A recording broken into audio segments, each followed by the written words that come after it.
روي أن يزيد الرقاشي رحمه الله بكى عند موته، فقيل له: ما يبكيك؟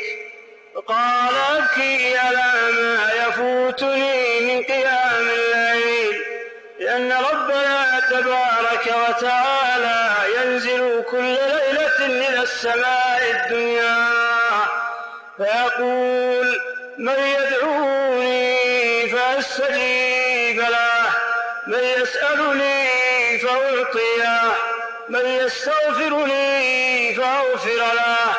وأبكي على ما يفوتني من صيام النهار، لأن الله سبحانه وتعالى قال: الصوم لي وأنا أجزي به.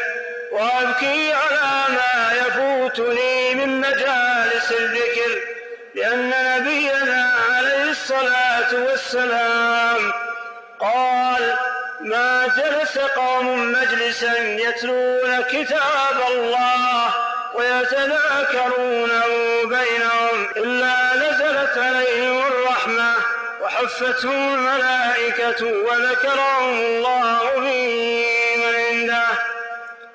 يا إخواني، ابسطوا الأيدي إلى المولى بالذل والضراعة، وتورعوا بالذل والانكسار في هذه الساعة، ونادوا: يا من لا تضر المعصية ولا تنفع الطاعة، نسألك أن تبدل منا الفساد بالصلاح والخسران بالأرباح، وأن تعاملنا بالعفو والسماح.